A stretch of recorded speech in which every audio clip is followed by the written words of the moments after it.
Hi everyone, I'm Pastor Neil, and this is Living Water, Home Edition. Thank you so much for joining us here today. You know, we've got a special, wonderful program set up for you, and I know God is here with you wherever you are. And so just thank you for being with us and blessing us as we praise Him together today. You know, this is a special weekend. It's Father's Day tomorrow. I want to say a special happy Father's Day to all you fathers out there. We know that our society, our communities desperately need strong fathers. And so for all of you fathers out there who are just sharing your love with your children and all the children around you, thank you so much for being a reflection of our Father in heaven. And you know, I have to say an apologies to all the mothers, because a couple weeks ago it was Mother's Day, and in my notes I said, hey, gotta wish all the mothers a happy Mother's Day, and I forgot mommies. Forgive me. You guys are the best. You guys are awesome. A very belated happy Mother's Day to you as well. And on top of Mother's Day that just passed, Father's Day that's tomorrow, we just passed Juneteenth, the celebration Freedom Day of the last state that ended slavery in 1865. You know, it's ironic that we are in this series, Race Against Racism, as we celebrate another Juneteenth. And it shows that we have come a long way, but there is yet still, unfortunately, a long way to go. 150 years later, I doubt that the freed slaves would have thought we would be where we are right now. But together, as we work with one another through Jesus Christ, we will make it fully and finally home. And that's what this service is about. It's about tackling the tough issues, but it's about celebrating who Jesus is and what He's done, what He's doing, and what He's going to do personally and nationally, corporately, globally, whateverly you want, until He brings us home. So thank you again for joining us. We've got a wonderful service, inspirational songs, wonderful stories. We've got special guests again later on this service as we continue more conversations. And God bless you. And thank you again for joining us here at Living Water Home Edition. Praise team, the mic is yours.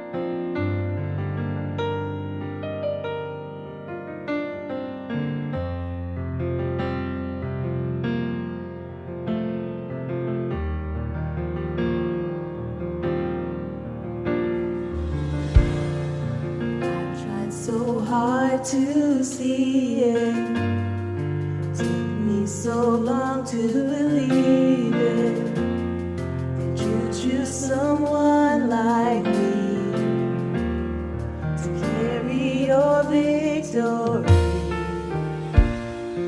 Perfection could never earn it, you give what we don't deserve. Take the broken things and raise them to glory. You are my champion. Giants fall when you stand undefeated. Every battle you won. I am who you say I am.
the one who has conquered it all.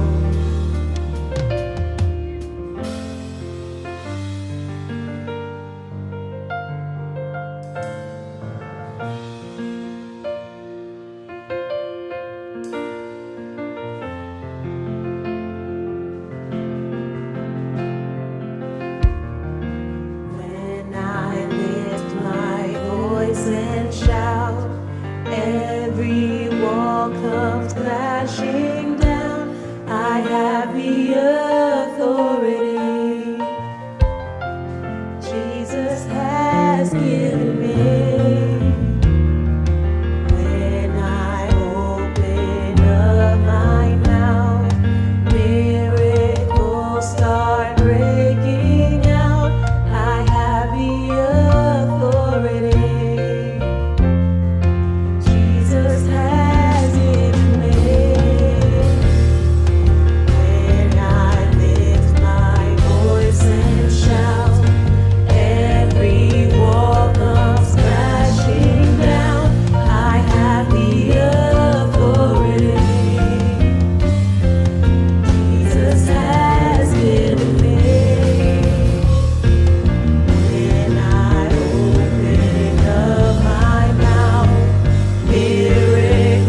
generations, and your family, and your children, and their children, and their children.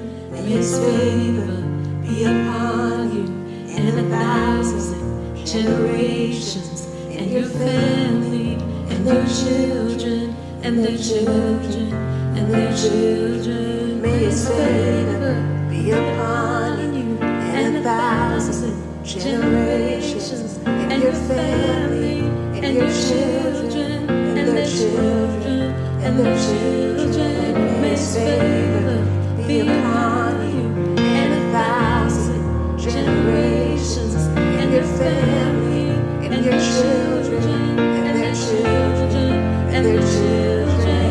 May His presence go before you, and behind you, and beside you, all around you, and within you.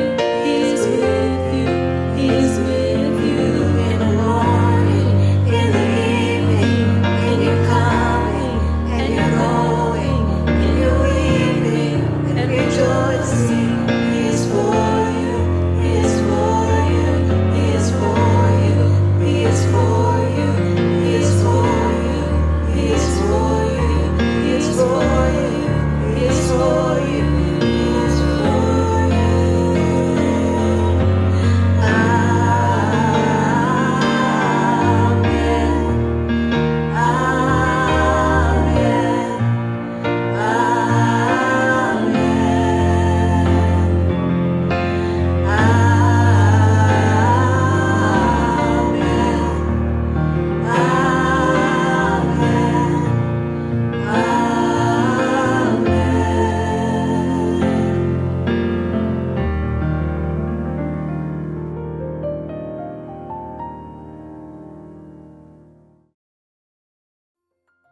Thank you, praise team. Awesome as always. Up next, we have our children's story brought to us by our very own Josiah and Aubrey Hall. So kids, get up close. You guys don't want to miss this. Enjoy. Hi, I'm Josiah. And I'm Aubrey. Today we are going to try and make raisin jams. We will need a clear cup, carbonated water, and raisins. I'm going to pour the water in the cup, and I will drop the raisins. They're carbonated.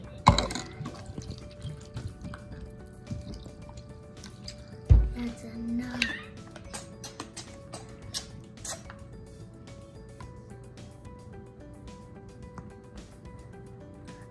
That is way too much. Carbonated water is filled with carbon dioxide gas. The gas attaches as the bubbles to the wrinkles of the raisin and cause them to bounce.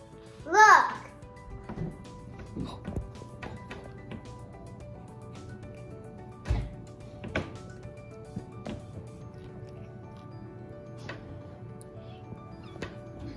God tells us in Psalms 149, 3 verse 4.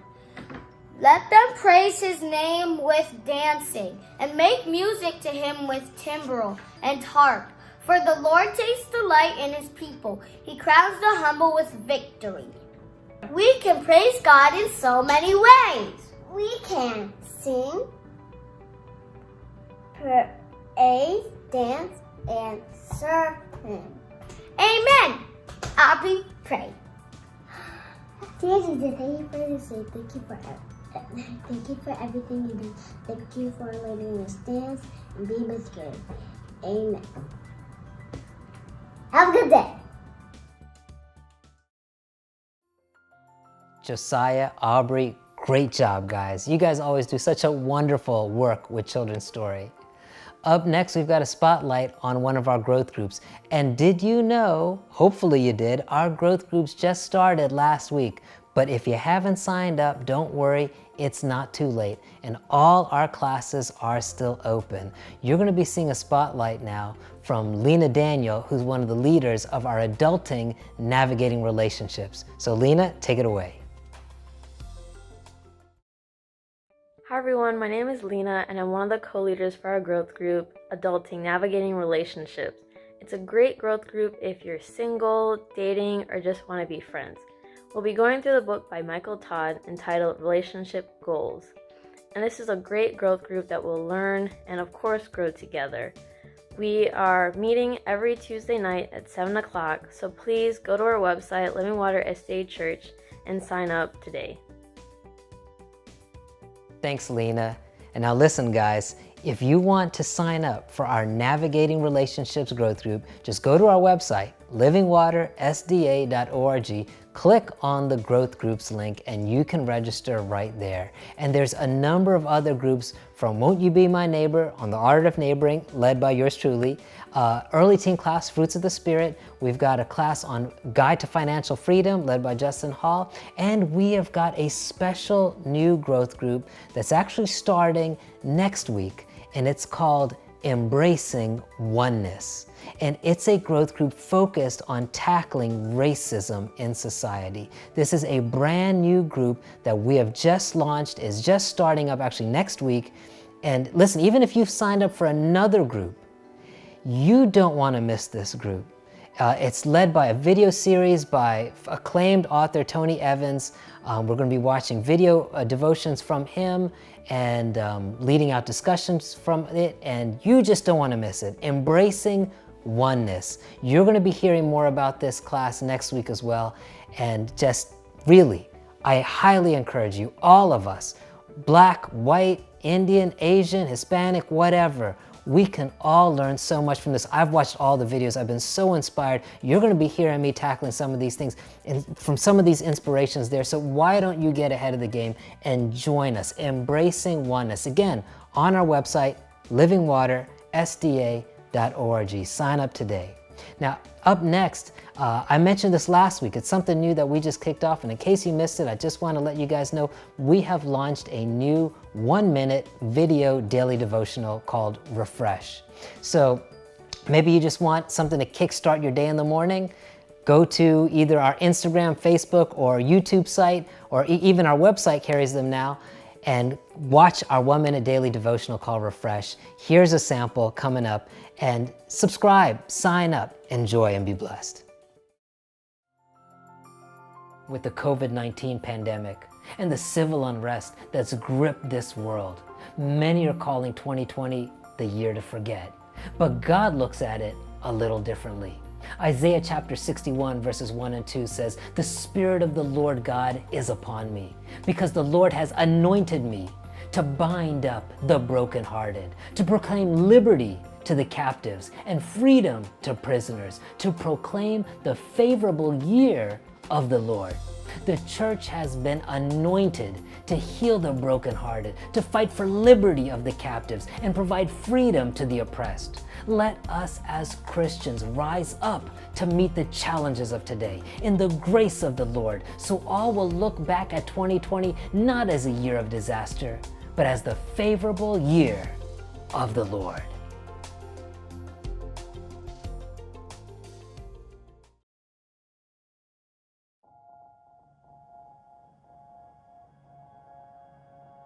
We've always perceived ourselves as people of freedom.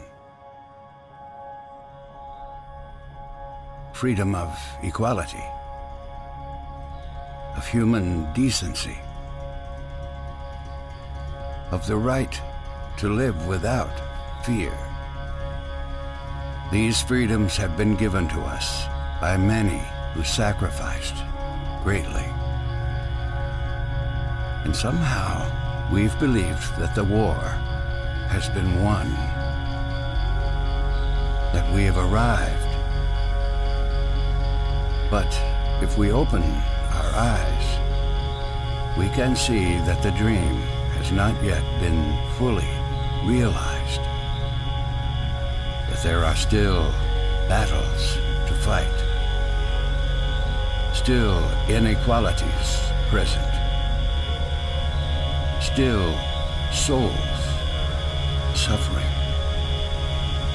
that our faith demands more than awareness, and that no generation is exempt from these battles. But we are held responsible to stand, to do justly, to love mercy, and to serve the least of these.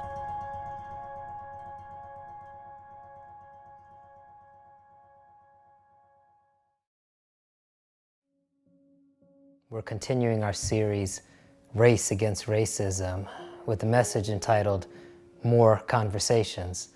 If you're with us last week, you knew we've started a series of interviews, just listening to voices and perspectives from different angles on racism here in America.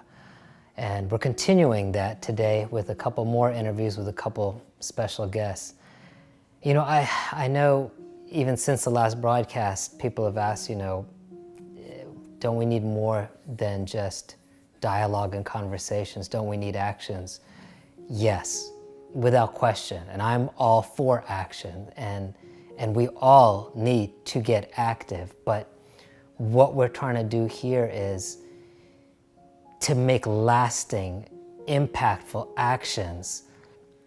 You need to better understand the problem.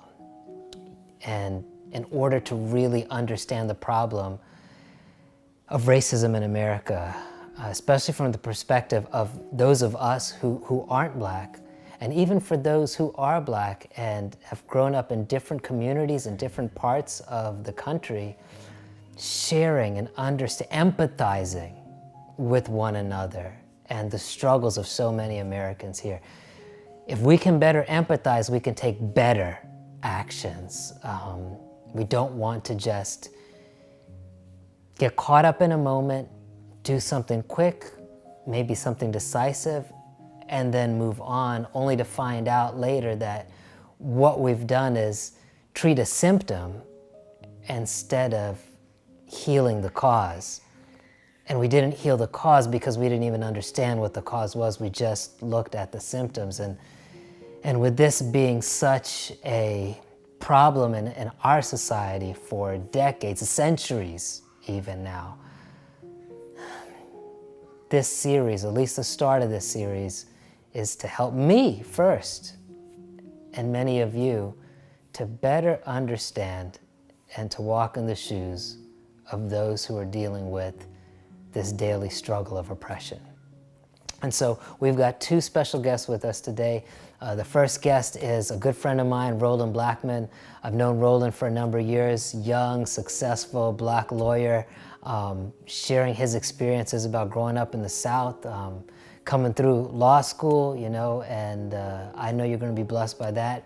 We also have my niece, Rashana Marshall, who's going to be on after Roland, and she is a young adult. She is about 19 years old, and so I think that's a Gen Zer, and she's going to be sharing her experience, and you might be wondering, well, she's your niece. Yes, she's my niece. She is, her mother is Indian, my sister-in-law, and her father is from Trinidad. So she is mixed, and that's a unique and different perspective, sharing how that is like, and being an activist, as she hasn't been active for civil rights and social justice in her community, and especially recently. So I know you're going to be blessed by hearing from my niece Rashana as well. So listen, I invite you once again to put yourself in their shoes, and as you hear their stories and hear their experiences, I'm inviting you to share those experiences with them, to try to feel what they felt and what they feel today, so that we can better understand together to tackle this thing and make a lasting impact in eradicating this disease of racism from our society. Hey, Roland, man, thanks for joining us here today. Hey, thanks for having me. No, man, it's our pleasure. How are you doing, man? How's the family doing, especially during this pandemic and everything crazy going on right now? I think right now we're just learning to adapt, like a lot of families are. Typically, My wife, she's a stay-at-home mom with our three kids under the age of 5, teaching them. And so that was our normal routine before COVID. And how old is the baby now? The baby, man, now you're gonna make me look bad, like a bad dad. Over here counting months. No, don't worry. I can edit this out. Okay? That's right. You can leave it in this. This is real me. I know she was born in December, so I guess that would mean she'll be 6 months this week. Yeah, she's 6 months tomorrow. I guess. Yeah. Oh, Wow. man. Wow.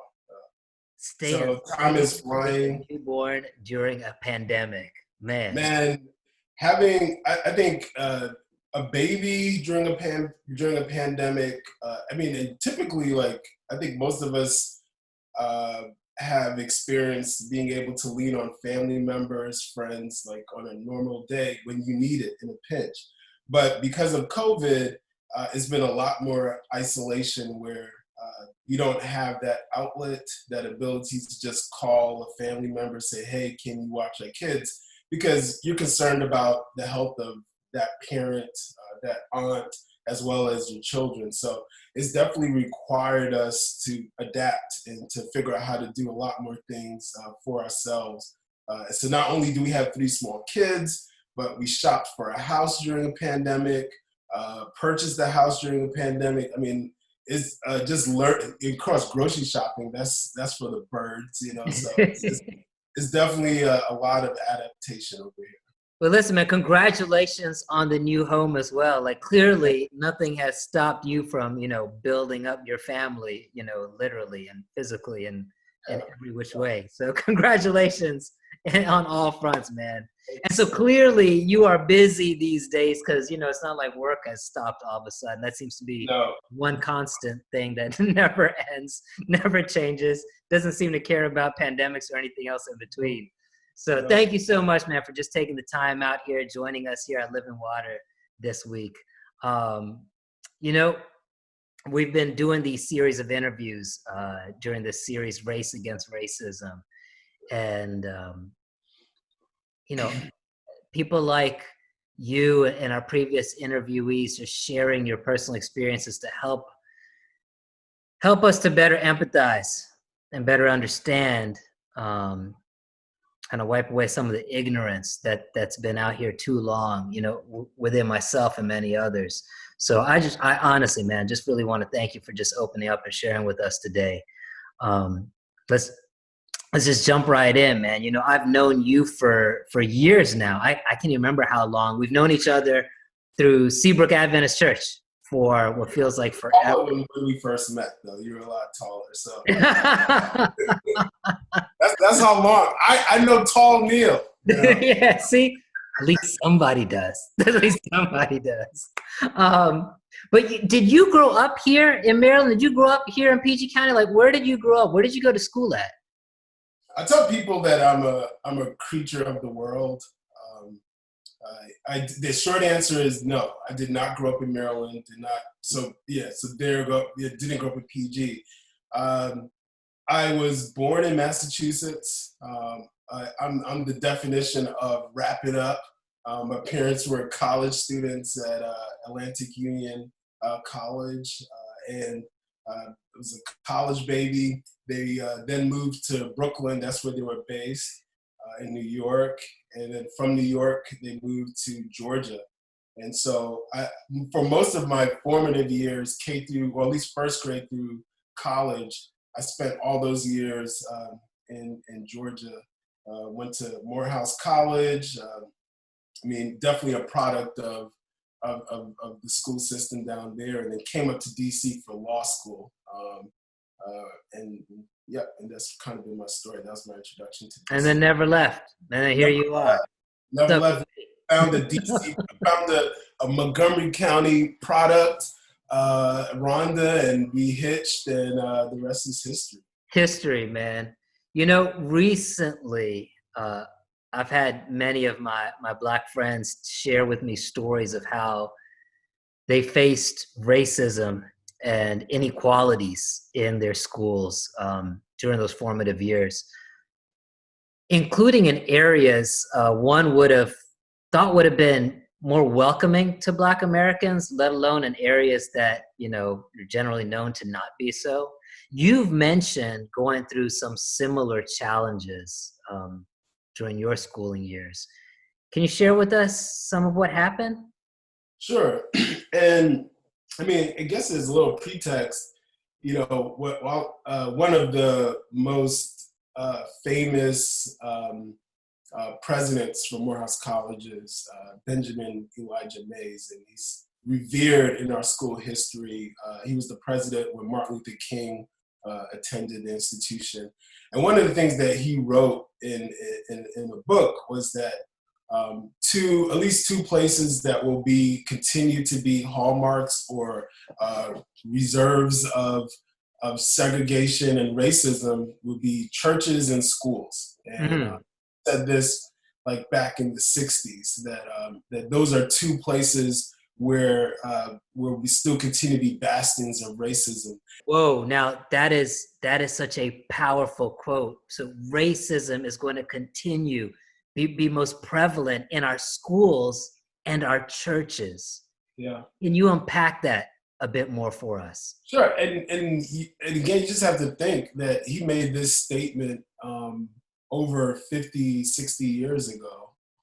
And here we are in 2020, and we still see that in our churches. And when you see that, at least on a school level, you can see that in terms of whether it be funding for education. You can see that in the classroom, how teachers treat students differently based on race. You can see that in access to educational opportunities. And, even when I think about my own personal experience, I remember in the 11th grade, throughout school, I'd always been in advanced classes, exceptional student, A student.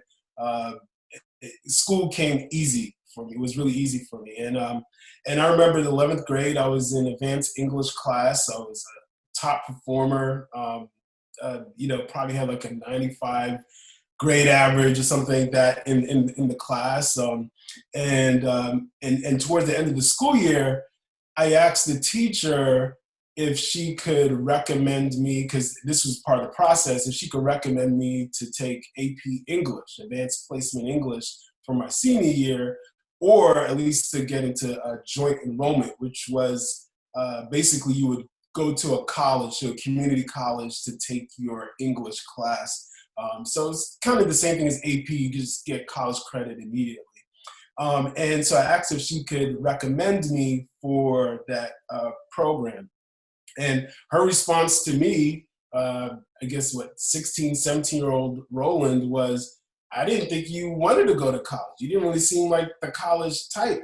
And I was like, she said you did not seem to be the college type. Like those are the words that she used? Correct. And you were an excelling student. Not just her class. I graduated high school with honors.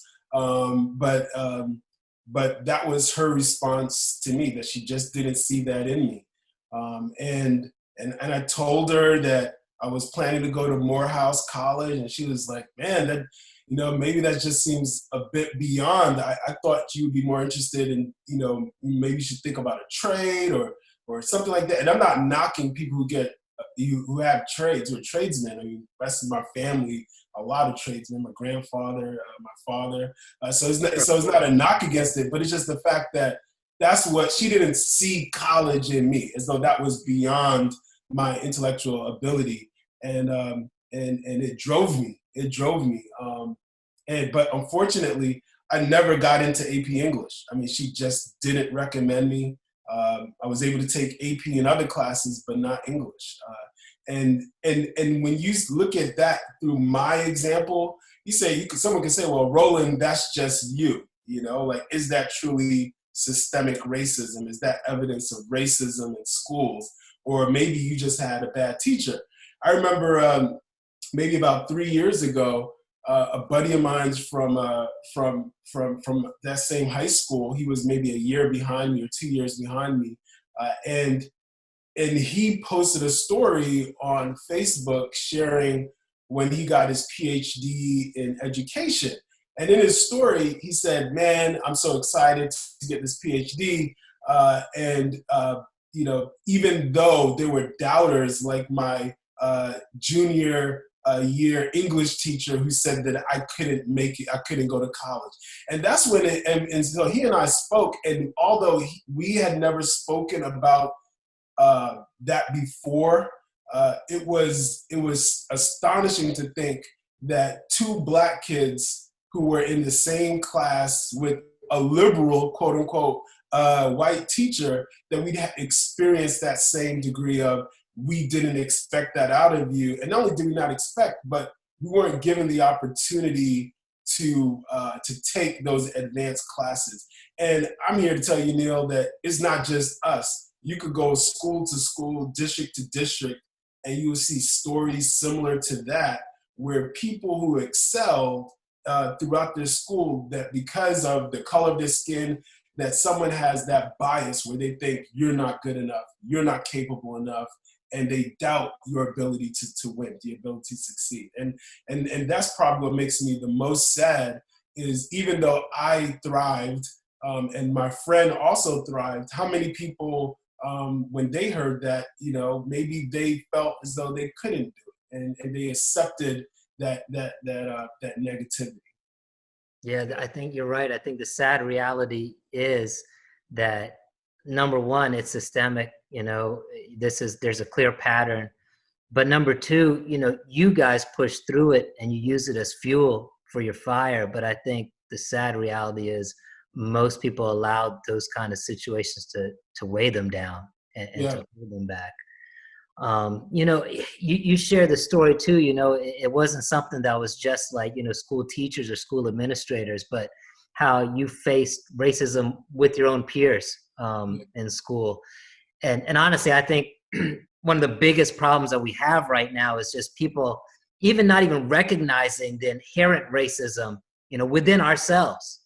I'm on a journey of self-discovery as well, to try to root out these things. We're unable to resolve any issue until it's exposed.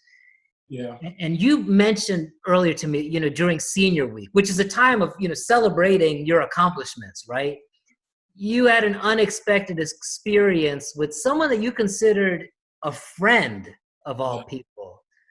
What happened there during senior week? So, like you said, during senior week, it's a week full of pranks. Seniors pulling pranks on each other, pulling pranks on underclassmen, teachers, and also a lot of skipping classes. So all of those things are happening at the same time. And one day, I was in class with another senior, and I don't know what started it, but in any event, at some point, I had a bottle of water, like the small little 8-ounce whatever bottle, and I dumped the water on her, and she didn't like it, and I just began running out of the class, and she was just chasing me. And we're just running around the school, just running, and she was chasing me. And I think the fact that she couldn't catch me just got her more and more upset. And eventually, I stopped running. Maybe I got tired, I don't know. But I stopped running, and she was charging at me. And so I didn't want to get hurt. And I noticed that she started to swing. So I just grabbed her. This is a white girl. And so I grabbed her and just hugged her real close. And I was like, yo, calm down. Like, I'm not like, let's not fight about this or whatever. And I was like, and she was like, let me go. And I was like, I'll let you go, but calm down. I don't want you to swing at me, because like, it's not worth like fighting over. And eventually, and so she was like, I won't calm down. And eventually she just like looked at me and said, that's why everyone calls you nigger behind your back. And that was what made me let her go. And I skipped a part, because like she attempted to dump water on me during the process, but it maybe, I was a little too fast. I dodged it. But when she said that, like at that point, it moved from like joking to serious. And I just let it go. And I was like, man, like, like that's screwed up, that's screwed up. And we went our separate ways. Nothing, I didn't make anything of it. But from that day forward, it was just something that just stuck in my mind, that here I was, the black kid in a white school. And because of my academic achievements, I was typically one of maybe the only black kid in a lot of my classes, or there may have been one or a couple of other people that were in my classes. And so it was just shocking that here I was thinking that I was part of the in crowd, the cool kids. I partied with them, hung out with them. And for senior week, that last week of school, to hear that this is what people are saying about me or how they're describing me behind my back. Even if she said that out of anger, the fact that she felt comfortable saying it, it rubbed me the wrong way. Man, so it was just like, after all these years, it was like a curtain was drawn back. Yeah. And as much as people will smile to your face and say all the right things, inside, behind the scenes, in the heart, that underlying and inherent racism was still there. Yeah. Man. Now, with the spotlight these days, on the George Floyd death and the city of Minneapolis in particular, you've told me that you yourself ran into some trouble with the police while in Minneapolis. What happened that day? Yeah. In college, I was part of a program called the Mellon MacArthur Honors Program. And anyone who knows those two foundations, if you're a Mellon Scholar or a MacArthur Foundation, that's usually known for geniuses. I'm not saying I'm a genius, but and so ain't nobody calling me genius, Roland. I am in no program, not invited, didn't even know they exist. But they funded a program that brought students from my school, Morehouse, students from Spelman, select students. You have to apply for the program, and I think we had a couple students from Clark Atlanta University, again, all in Georgia, and they took students from there and brought them to the University of Minnesota. And there was a program, a study program where we kind of do in-depth research about different topics. And so while in Minnesota, in Minneapolis, University of Minnesota, when they have a really big, this is something I didn't know prior to going there, but Minnesota has a really big refugee population. They have a lot of Somalis out there, a lot of Eritreans, Ethiopians, people from Laos. Like, it's a really big refugee population, and to some degree, you could say a significant part of their Black community is composed of people from Africa. And in any event, one evening there was an Ethiopian party, and myself and a couple of other brothers, we decided to go to the party. And after leaving the party, it was the let out, and we were walking back to our dorms.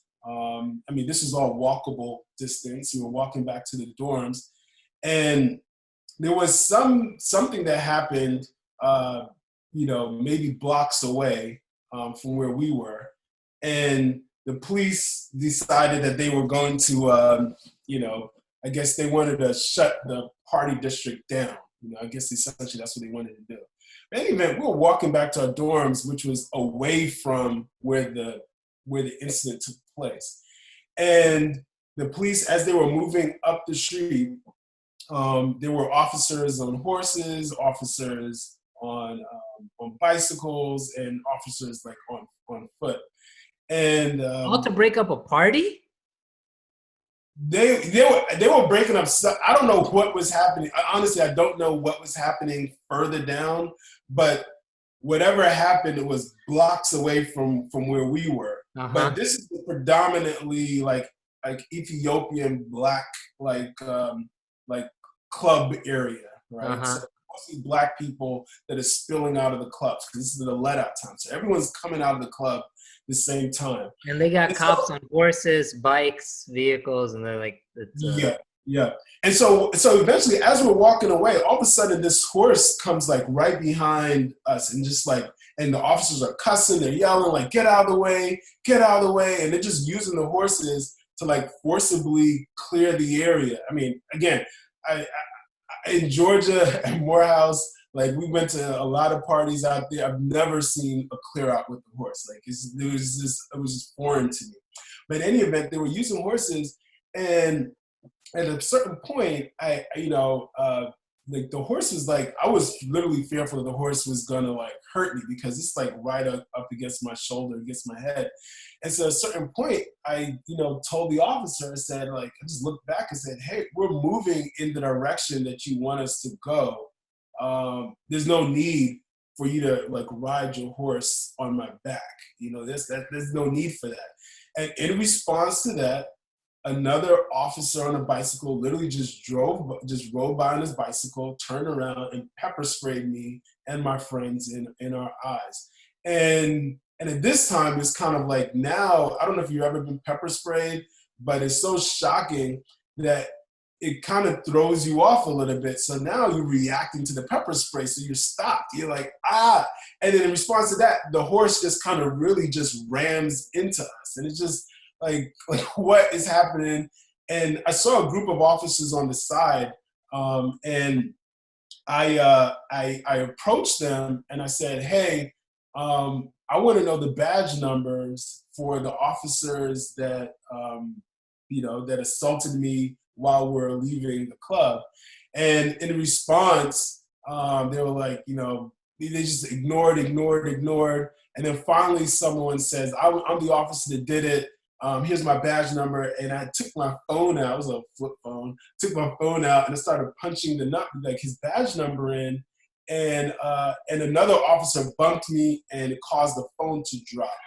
Now, this is probably like 2004, 2003. And my recollection, well, not my recollection, but at that time, Amadou Diallo was still a fresh occurrence in my memory. And Amadou, for those who don't know, was a Black man who was killed in New York while reaching for a wallet. Officers approached him. He was at his door, entering his apartment. They assumed he was doing something that he wasn't, that he had something that he didn't, and they asked him for his ID. And while reaching for his wallet, they shot him thinking that he had a gun. And he was shot, I don't remember how many times, but it was over 18 bullets that pierced his body on his front steps.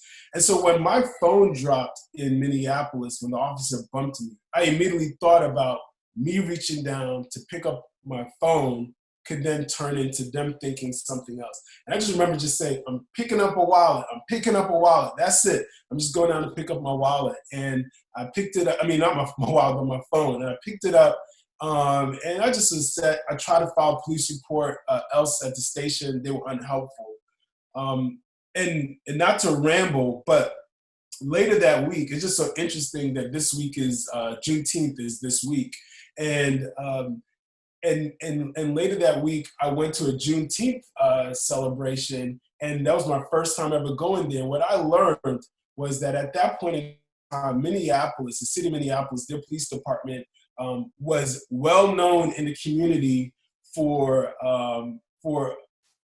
being aggressive against people of color and even police brutality. There were so many documented cases. At that point in time, while I was complaining about being pepper sprayed, there was a story running in the community paper of a Black male who was arrested and while in jail was sodomized by officers with the baton. Again, this is 2003, this is 2004. We're not talking about hundreds of years ago. This is recent news. This is recent time. Recent. And there were other stories just percolating throughout. And so when I saw what happened to George, to Floyd, it just really resonated with me because it was just like, man, like like nothing, it just seems like that could have been me, where they could assume one thing and just take it up a notch because that's part of the MO of that police department for a very, very long time. And in spite of all these challenges and just essentially, things stacked against you, you became a lawyer. Yeah. You had to go through this long journey of higher education. And as if that road wasn't naturally difficult enough, when everything in the system is really bucking against you and working against you, you still made it. What are some of those extra challenges you face? Racism permeates not just through, the police departments, which are clearly in the news and rightfully so right now, but as you've mentioned, they're even in our matriculation schools. What are some of those extra challenges you faced in your journey, even through our finest higher institutions of learning and education, that you struggle with to make it to where you are today? I mean, I'll give you two quick things, and the first one is pretty short.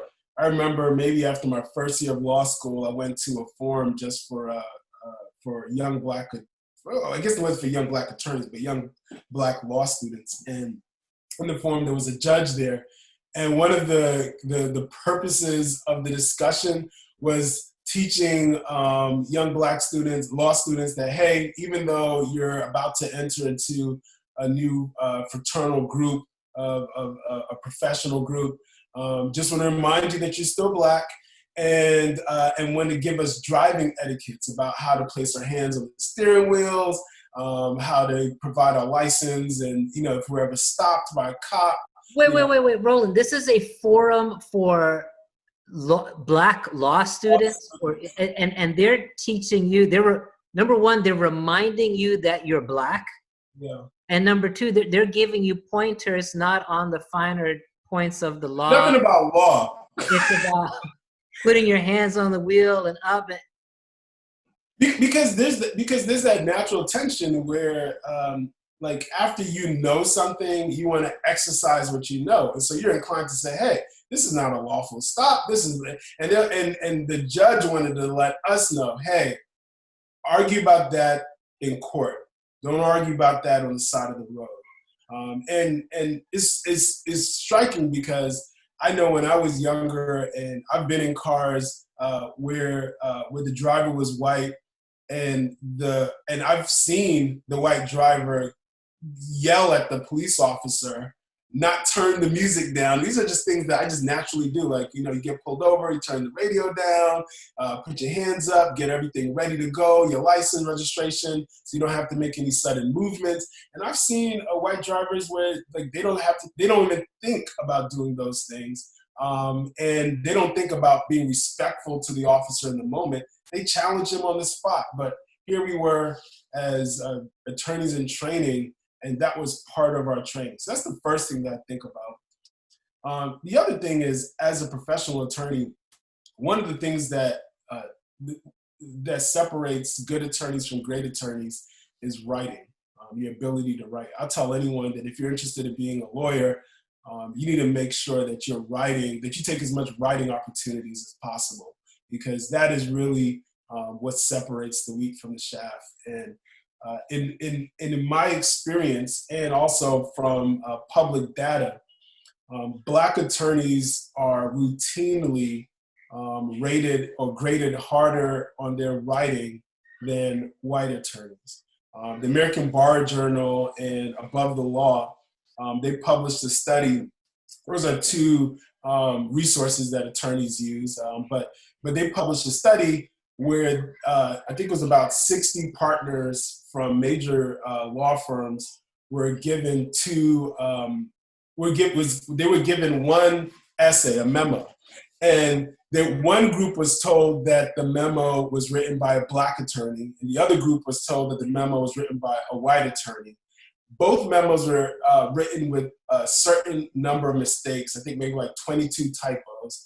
And ultimately what the study showed was that the partners who thought that a Black attorney wrote it they gave that black attorney lowest scores. Maybe they gave him like 2 out of 5 and said, is not really up to snuff, has a lot of work to do, et cetera, et cetera. And then for the white attorney, they gave him a 4.5 out of 5 for this. It's the same memo, Neil, same memo. So you go from 2 out of 5 to 4.5 out of 5. Yeah. Yeah, you can Google this study. And I mean, it failed to A. I mean, like, it's not even close. Yeah, and for the white attorney, their remarks was he has a lot of promise, and so for one attorney, you think like, oh, he's not up to snuff, and then the other guy, you say a lot of promise, and not only that, they noticed more errors in the black attorney's work than they noticed in the white attorney's work, even though we know that it was the same product. It was identical copies. And so what it teaches us is a couple of things. One, not only do they notice your flaws as a black man, not only do they notice your flaws more than they notice in someone else, it kind of goes back to my teacher from the 11th grade. They also hold those flaws against you in a different way, where now they think you're not up to snuff. You're not capable to cut it in this environment. And unfortunately, that's the story for too many of us.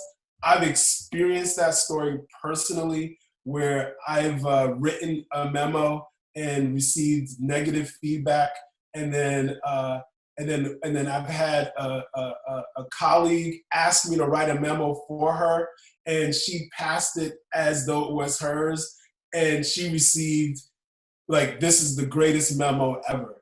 So I know this story is true because I've seen it myself, that a white person can take my work and get praise. And if I tell you that I did it, then I get a lot of negative feedback. So so part of it is, I guess, Neil, is like you just learn to be better than best. I think that's what the old folks would tell you is, just got to be better than the next white person. But I mean, it's an unreasonable standard to even have to obtain. Roland, in spite of all of these things and all these challenges, I mean, if standing here from the outside, looking in to your life, you seem to have it made. Like, you seem to have everything. You are highly educated. You are a successful lawyer. Good job, a beautiful family, a new home, new baby. You are well respected in your community. You're surrounded by friends. I mean, it would seem you've done everything right in spite of all the obstacles and have achieved the so-called, American dream. Yeah.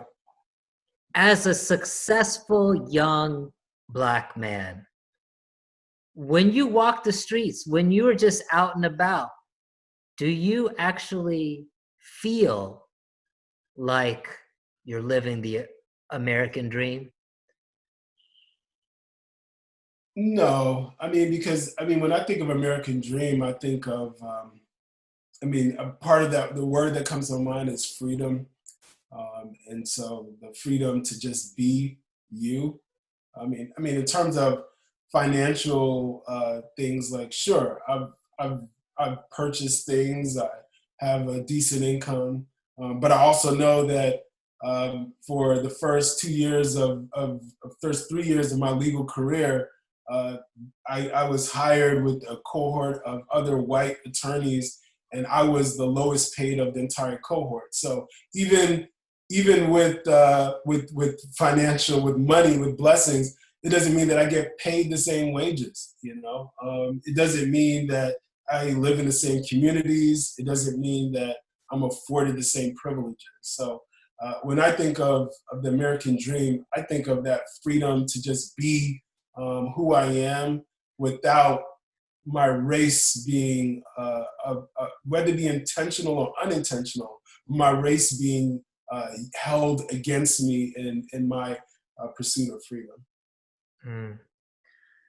Roland, man, thank you so much for just sharing with us today, for your openness and honesty, and just, reliving parts of your past so that, well, it helps us. I know what you've shared today is going to help dispel so much ignorance from acts of prejudice and racism, not just within myself, but for everyone here watching, to help us to better understand what friends, our own friends like you, have had to deal with and are still dealing with on a daily basis. The thing that's been striking me with everything that I guess in my self-awareness journey is that I have friends who've been standing alone for too long. And I think myself and others like me want to stand together with you now, come what may. And you sharing these things helps in ways that you probably can't even imagine. So thank you again, Roland, so much. And listen, man, send my love to your family. And I hope that we can actually see literally each other again soon. Certainly. Definitely thanks for the opportunity to share this story with your church. And hopefully it's a blessing and an encouragement to know that there's still hope, but there's still a lot of work to be done as well. And God is coming for a working church, and hopefully we're working towards building a better world. Amen, my brother, man. Let's work together. Let's do this thing, man. God bless you, man. All our love to the family. We'll talk again soon, all right? Yes, sir. All right, man. Have a good one. Hey, Sean. How are you doing? Hi, Pastor Neil. I'm doing well, thank you. How about you? I'm doing good, Sean. I want to thank you so much for joining us here, being a part of our Living Water worship experience today. For those of you who don't know Rashana, my niece, Sean, just share with us a little bit about what you've been up to, especially like during this time of quarantine. So, wow, yes. So college, the life on campus sort of got cut short when Corona hit us. And so we were forced to move back home. And I feel like life for me has been a little bit easier, just having to, wake up and then just bring your computer to your bed. That's been really easy for me and very convenient. But I've also missed my friends and, seeing them every day, getting to hang out. So I've been making sure to keep in contact. And even though we haven't been able to see each other, I've definitely been making a lot of time for them. Also at home, I've been like the designated cook. My mom has retired her duties. And also, especially during this time where Black Lives Matter is very important right now, I've been making sure to, even though we have Corona, I've been social distancing. I've been making my way to some protests. I've been to 4 so far. And I just want to make sure that I'm doing my part and taking action in as many ways as possible. Well, Sean, that is awesome. We're so proud of you, and that's why we have you on today.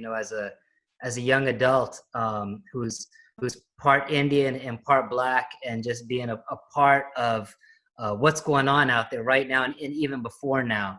I want to just thank you, for just sharing and being open with us today, inviting us into some of your experiences growing up in Poolesville.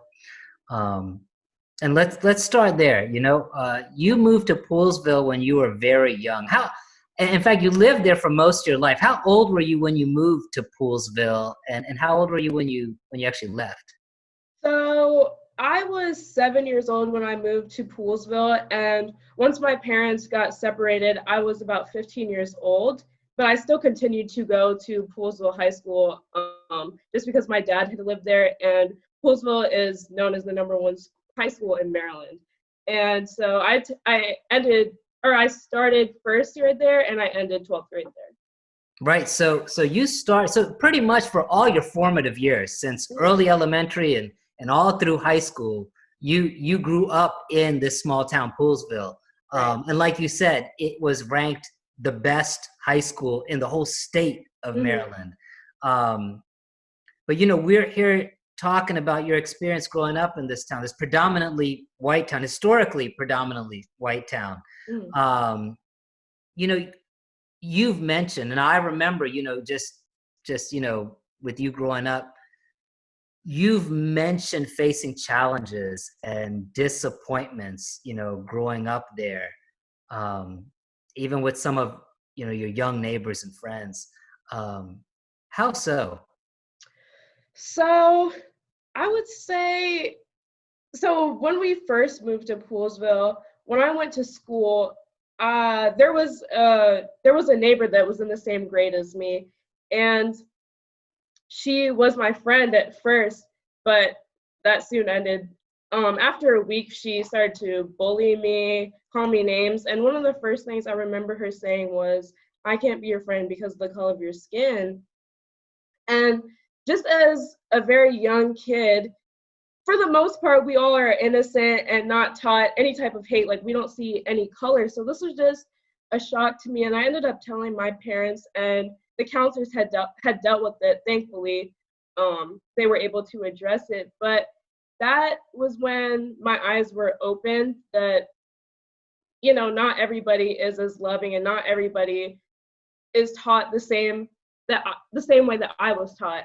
And so, being surrounded by mainly white people, I felt like I couldn't share my culture or my background.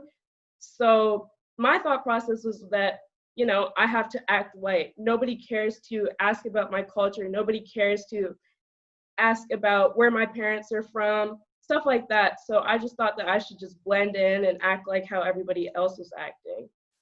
So to be clear, this was someone you considered a friend. This was a white friend, someone that you felt, at least welcomed by as you came to Poolsville, only to quickly have it turned. And unfortunately, at this young age, you have this eye-opening experience to racism in your new home. How old were you at that time? So this was like the same week that we moved into Poolsville. So it was definitely an eye opener, and I just didn't know what would be in my future, like what other types of things I would be seeing. And so another instance that was very eye opening to me was that, as you mentioned earlier, I'm half Black and half Indian. So I really, enjoyed bringing my cultural food in. And so during elementary and middle school, when I would bring my food in and eat it during lunch, a lot of people would stare at me and make faces and ask, "What is that? Why is it so smelly?" And at that point, I just felt like I had to not make myself stand out, and I had to blend myself in with the rest of the people surrounding me. I just felt like if I don't do anything that would make them want to call me out, then I'll be good. So I just, in my mind, I thought that I had to act white for them to be accepting. And this school, we say predominantly white town. I mean, how many people, how many students of color do you think were in your schools? So my mom told me that when she and my father were first researching, where they would want to live, they saw that Poolsville had the best school system by far in Montgomery County, and they saw that the stats for the schools were 95% white. And I didn't look at that when I was that young. I didn't understand that, obviously, but when I grew older in middle school and high school, I realized that there were literally only like 5 to 10 Black students in the whole entire school. So you guys really stood out. So when you say like, everyone is kind of looking at you differently and everything, you're literally talking about everyone. Yeah. Everyone. Yeah. I remember you always being active in extracurricular activities in school. You're always involved in this, that, or the other, whether it was sports or clubs or things like that. And I remember how there were times, more than a few, where you came home and complained about preferential treatment that your white peers received from the coaches or the club teachers or whatever the case may be, and how their parents are part of certain cliques in the Yeah. neighborhood, in the society. And if you were, outside of that clique, your parents, you, which obviously you guys were, you would essentially get frozen out. Can you share some of those incidents? Sure. So just to give the audience a little bit of background, Poolesville was a town that stationed Union troops during the Civil War. So a lot of these families in Poolesville are legacy from these families that first started in Poolesville. So this is something that definitely carried on to the current time. So I was heavily involved in the community when it came to sports, and I remember around maybe 5th grade, I started to play for the town, and I played basketball. And I was just really looking forward to it, getting to meet other girls and just having fun. And maybe just like a couple weeks into it, when we first started playing games, I was really let down. How is it that we're all starting with a clean slate? Nobody is perfect at basketball, and I'm getting benched, and everybody else is getting way more playing time than me. And during practices, I'm the only girl that's not getting critiqued. But how am I supposed to get better if I'm not getting any, points of how to improve myself and then getting benched? It's not fair. We're all on the same level. And it just really goes to show that if your families are in these cliques, that you're automatically put on a higher pedestal than others. And this was really apparent, especially when I started playing for the school and for rec teams. The coaches were people that weren't from Poolesville, or maybe have not been homegrown, like they may have moved here later.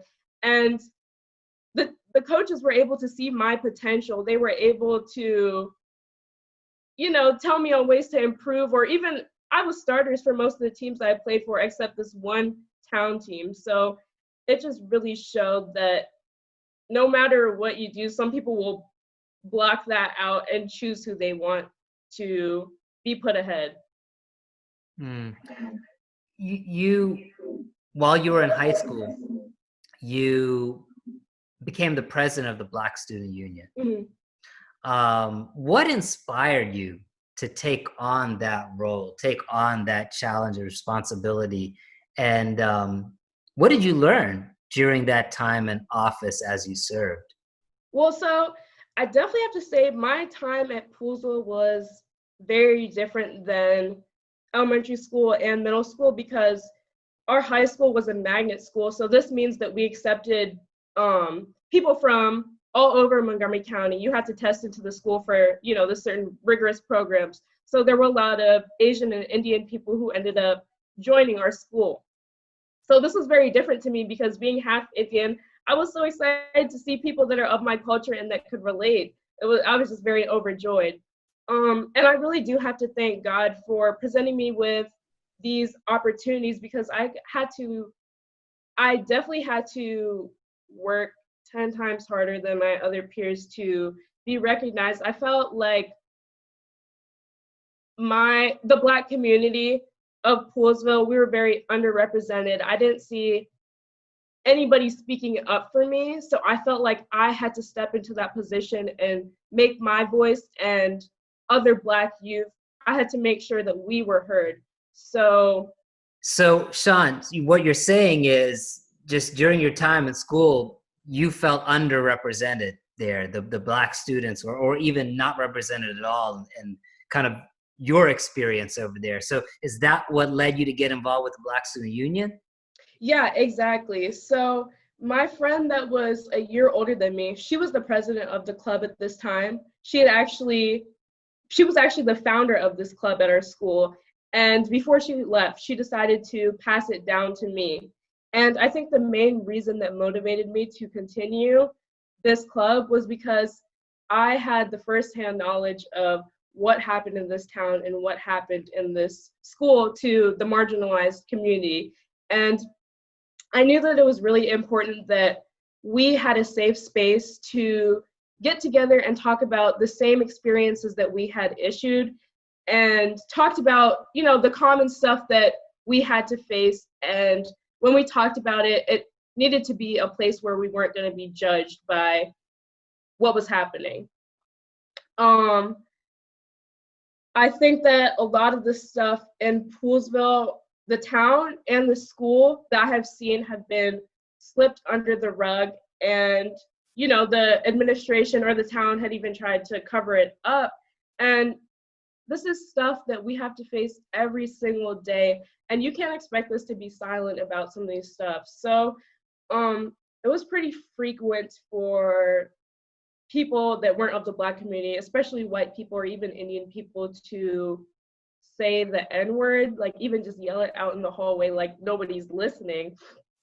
And even a lot of times the homegrown Poolesville people, they would wear Confederate flags to school, to our school, and a lot of us would just be very shocked, like, what exactly are you promoting here?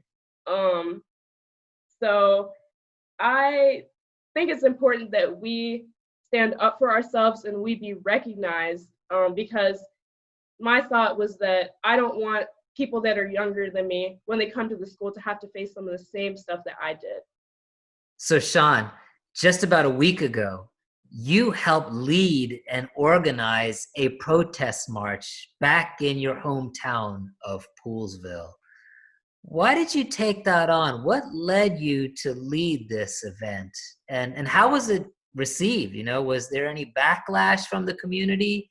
What happened last week? Well, so as I mentioned earlier in this interview, I actually attended a couple other protests, and I was really inspired to see that the youth were driving all of these protests, and I wanted to make sure that I was also doing my part and making sure that I'm doing it to the best of my ability.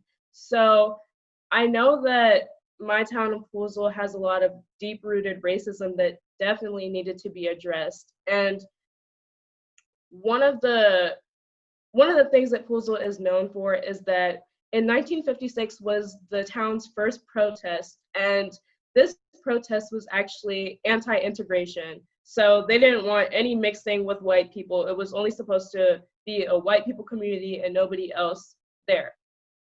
And so I wanted to take on this protest because I believe that we need to do the exact opposite of what they were doing. This isn't a time where we're supposed to continue suppressing minorities. We're supposed to welcome these communities. You can't be called a community if you're not willing to accept other cultures and willing to, invite other people. So and this was a community that you said growing up you didn't feel welcomed into, right? Yeah, exactly. I wanted to take advantage of this moment to educate people that might not understand. There's definitely ways that you can educate people and they can unlearn some of the racist behaviors that they have been previously taught. And during this time when we were advertising the protest, there was a lot of backlash. And when I advertised it to the town of Poolesville, there's only a couple thousand residents of Poolesville, so it's easy to reach everyone. A lot of people were saying Black Lives Matter is racist. If it's not all lives matter, then you're racist.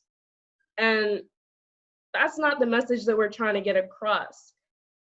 It's very apparent to see that right now, Black lives have not mattered. You see people getting shot down, killed for no reason. So what do you mean that Black lives don't matter? And a lot of other people were saying, there's no racism in Poolesville. You need to go away, go to DC, but we don't want any violent looters or people to mess up our town that we worked so hard to build up. But that's not true. Racism exists everywhere. And I felt like it was my part to use the resources that I have or the connections that I have to address this situation. I know that I may not have a large social media platform, but I have to use what is right in front of me. So I wanted to take advantage of this opportunity. Where do you see us today? And where do you see, more importantly, where do you see us headed from this moment on? What needs to take place to give ourselves the future I think so many of us long for? Well, these protests in the past 2 to 3 weeks have honestly given me so much hope. And even though the Black community has been mourning the losses of many people, I, along with many others, have become very hopeful that change is in the future.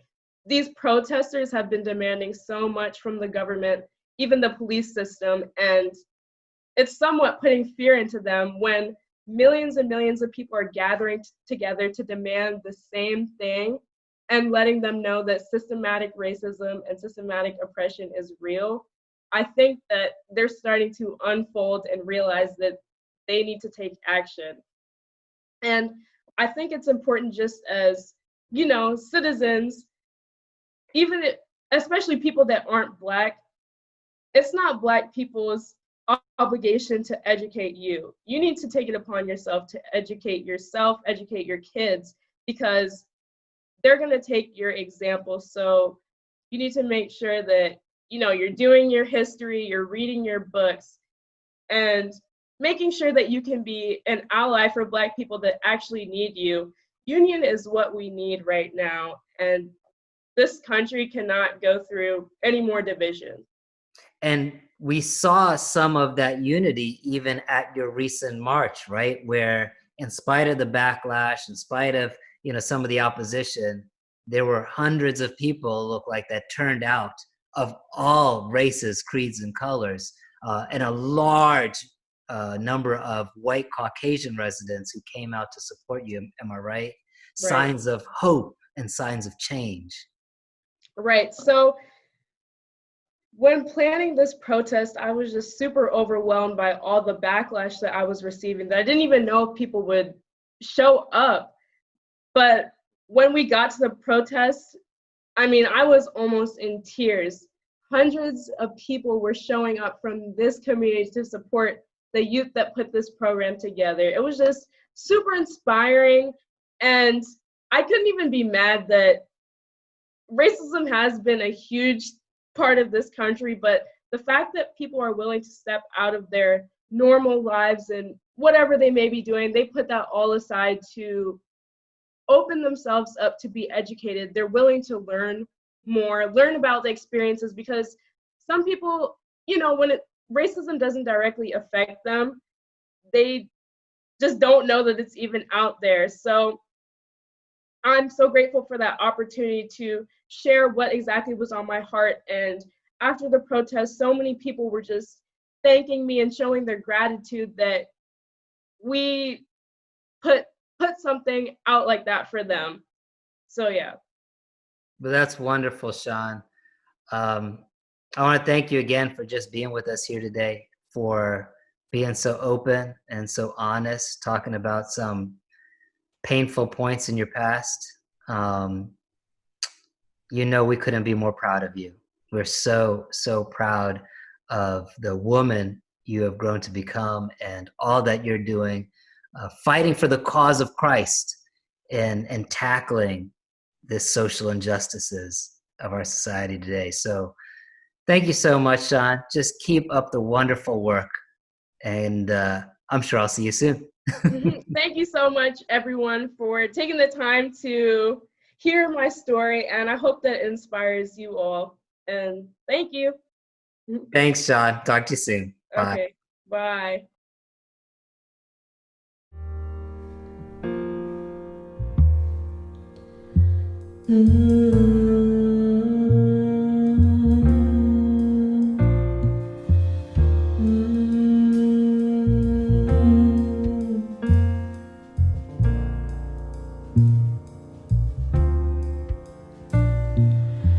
Strong enough to calm the storms, fear and unbelief,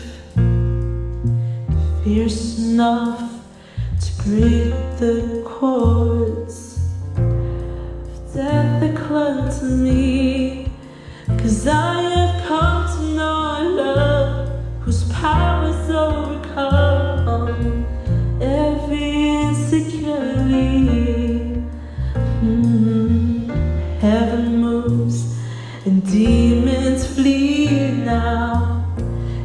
I lift my voice and sing, and oh, your love is strong, and oh, your love is strong,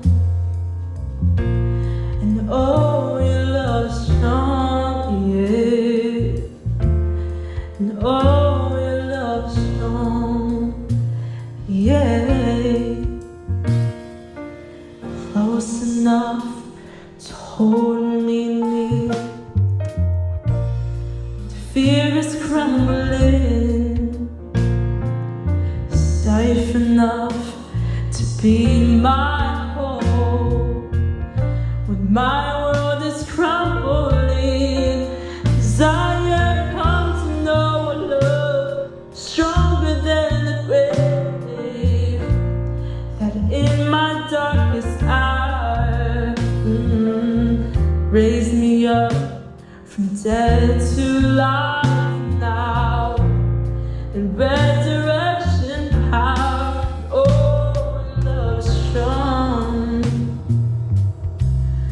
oh, your love is strong, yes it is, and oh, your love is strong, yeah, and oh, your love is strong, and oh, strong, strong, strong, strong. And oh, your love is strong, yes it is, yes it is. And oh, your love is strong, yeah. And oh, your love is strong. Your love vanquished all my enemies. It broke the cage that silenced me and set me sober free. I stand for all the love you've given me. Rejoice because you've chosen me. You call this orphan home. And oh, your love is strong. And oh, your love is strong, yes it is. And oh, your love is strong. And oh, your love is strong. And oh, your love is strong, strong, strong, strong. And oh, your love is strong. Oh, your love is strong. And oh, your love is strong.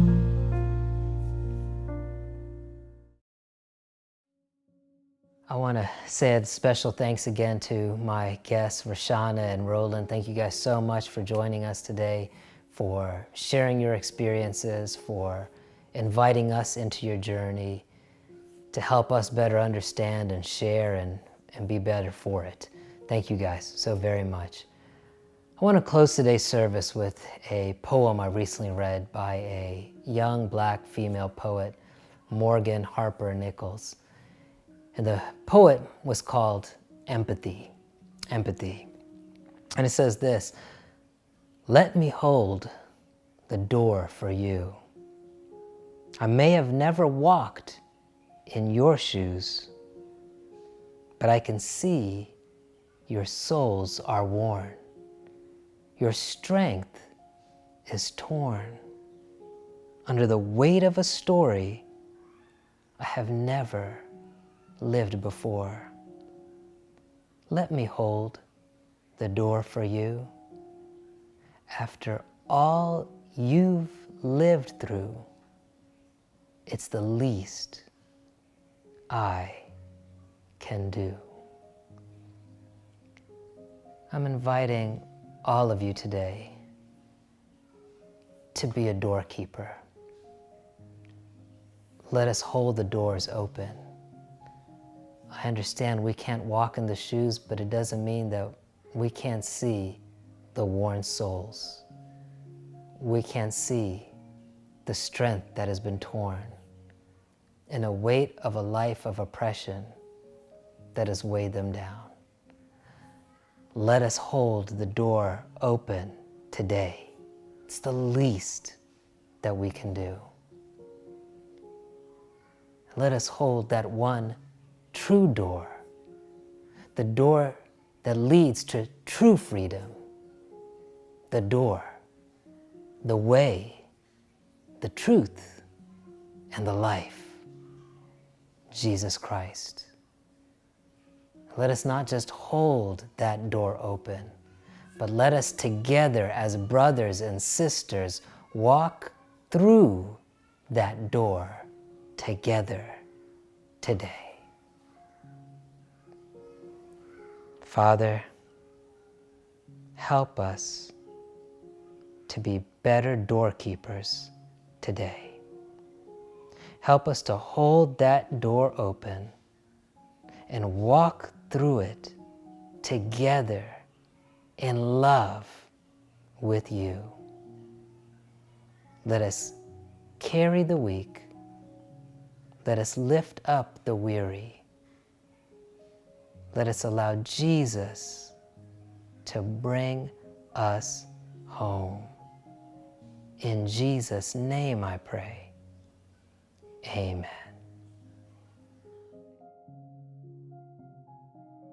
I want to thank all of you for joining us again here today at Living Water Home Edition. I hope you were blessed. And listen, before you sign off, I just want to remind you one more time, encourage you, sign up for one of our growth groups, livingwatersda.org/growth groups, or just click on the growth groups link. It's not too late, and you are going to be so blessed by any one of these classes that you sign up for. I want to especially encourage you to sign up for our group on tackling racism called Embracing Oneness. You really don't want to miss that. And listen, if you felt the Spirit's call and you're ready to take your next step on your journey with Jesus, maybe you want to say a special prayer with someone here at the church or myself, or whatever it is, I encourage you to click on the Next Step link again on our website. And while you're there, if you want to worship in your tithes and offerings, click on the Give link. Once more, we're still supporting the College Park Food Bank. They can use your financial support. Their needs have not decreased. If anything, they continue to rise. So please, give donations to our Emergency Relief Fund. 100% of those proceeds go to support families in need, feeding those families in the College Park area. So I encourage you to give there as well. And listen, I pray until we meet again next week that God be with you, God go with you. May the Holy Spirit cover you and bless you and keep you throughout this week until we meet once again to worship together right here at Living Water Home Edition. God bless you and have a wonderful week.